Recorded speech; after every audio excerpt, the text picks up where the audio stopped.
네, 안녕하세요. 체스입니다. 이번에 체크해드릴 종목은 유니온 커뮤니티입니다. 유니온 커뮤니티는 지문 인증, 얼굴 인증, 홍채 인식, 정맥 인식 등등 바이오 인식 사업을 영위하는 회사죠. 코로나 시장, 언택트 생체 인식 기술이 좀 떠오르면서 거기에 따른 수혜도 받았고, 은행이나 공항 같은 데 가도 요새 정맥 인식 많잖아요. 이런 식으로 지속적으로 수요는 있고 변화의 바람이 부니까 어, 재료 자체는 나쁘지 않습니다.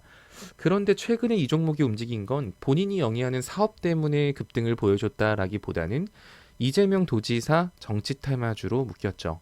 대표이사가 이재명 도지사랑 동문이래요. 그래서 정치 인물 관련주로 묶이게 되는데 대표적인 종목으로는 오리엔탈 전공도 있을 거고 정다운도 있을 겁니다. 하지만 그런 종목들은 시총이 1,700억, 1,300억 이 정도 형성하고 있고요.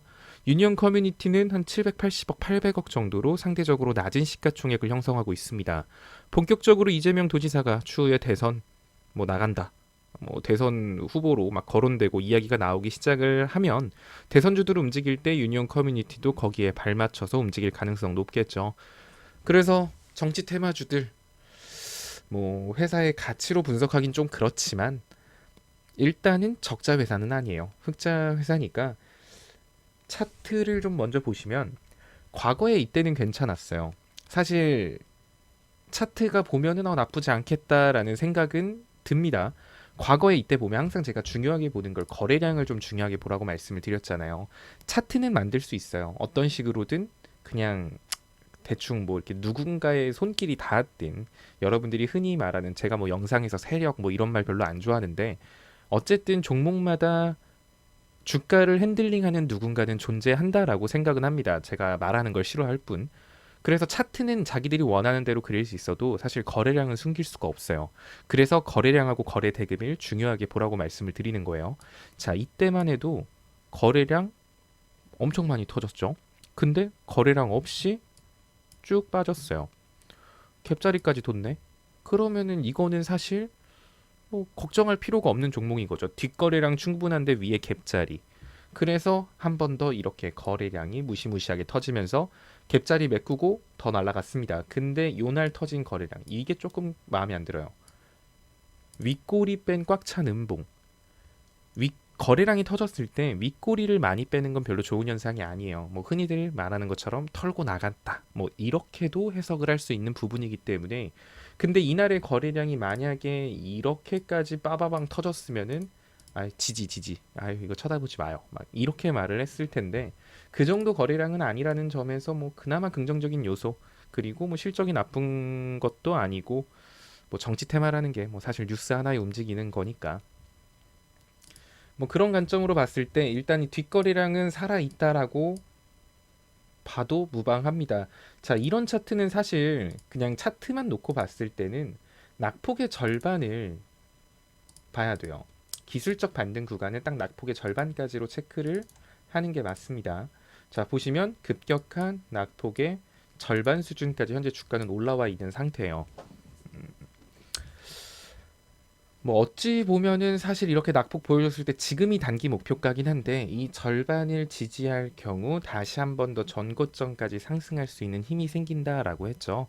정치 테마주기 때문에 사실 이번 서울시장 결과에 따라서도 영향을 좀 많이 받을 거예요. 그래서 이런 종목은 단기적인 관점, 지금 딱 타이트하게 보기엔 나쁘지 않을 것 같아요. 일단 들어간다라고 한다면 이 절반 5천 원 부근을 지지해 주냐 아니냐가 핵심입니다. 절반의 법칙은 일전에도 말씀드렸지만 급격한 낙폭의 절반까지 기술적인 반등이 나오고 이 부분을 지지해 준다, 이탈하지 않는다라고 한다면 전고점까지 올라갈 힘이 생긴다라는 내용이죠. 그래서 이 종목은 지금 그냥 섣불리 들어가기보다는 일단은 5,000원을 한번 기다려 보시는 게 좋지 않을까? 그래봐야 위로 찔끔해요. 한 2% 되나요? 살짝 2% 위에서 잡는다라는 생각으로 자, 이 절반 부근에서 한 거래량이라기보다는 한 2, 3거래일 정도, 2거래일 정도 횡보하는 모습을 보여준다라고 하면 손절가를 내가 단기적인 관점으로 들어갔어요 하시는 분들은 손절가를 좀 타이트하게 60일선 이탈하면 자른다라는 생각.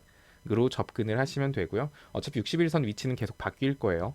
지금 이 60일선이 계속 이 자리에 있지 않아요. 내일 모레 며칠 뒤 60일선이 따라 올라올 테니까 손절가는 일단은 5,000원 위에서 횡보하는 거 1, 2거래일이라도 안착하는 거 보고 들어간 다음에 손절가는 60일선으로 타이트하게 잡으시면 될 것 같아요.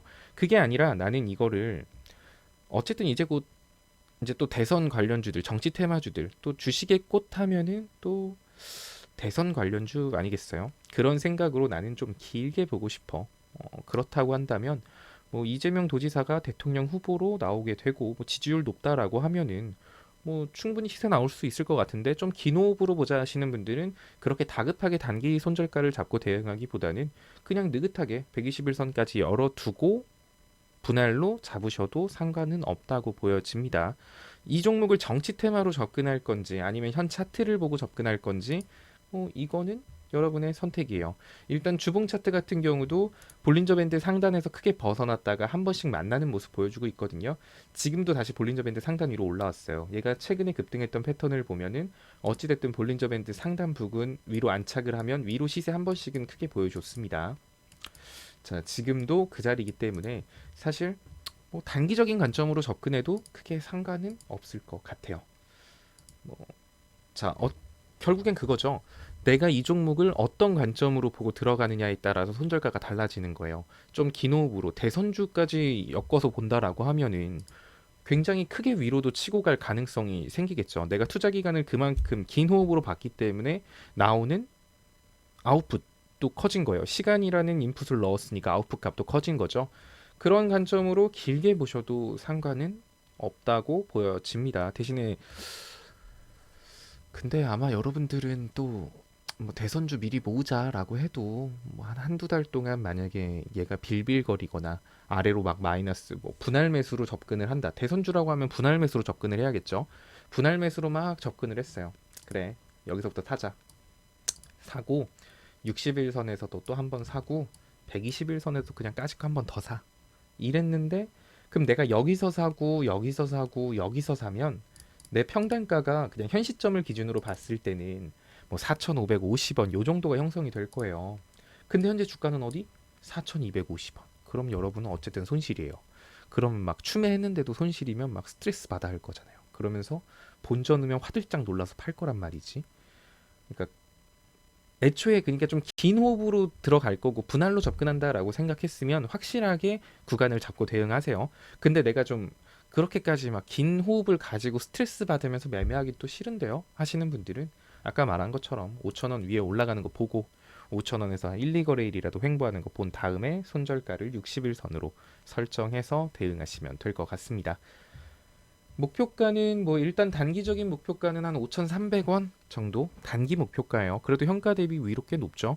그리고 좀 중장기적으로 봤을 때는 전고점 뚫는 거 한 6,000원 위까지도 볼 수 있는 종목이니까 자 이렇게 되면은 내가 손절가보다 기대 수익률이 더 높아지죠. 이러면 또 할만한 종목이다 라고 보시면 돼요. 자, 어쨌든 이런 내용들은 현 시점을 기준으로 설명드린 거예요. 제가 정확한 가격대를 말씀드릴 수가 없는 게 이동평균선을 기준으로 목표가를 잡게 되면 이동평균선은 매일매일 자리가 달라지게 됩니다. 그러면서 60일선도 따라 올라오고 120일선도 따라올 텐데 제가 찍은 시점에서 고정돼 있진 않으니까 이평선이. 그러니까 가격을 위주로 생각하지 마시고 제가 잡아드린 이동평균선 위치를 가지고 대응을 하시면 될 것 같습니다.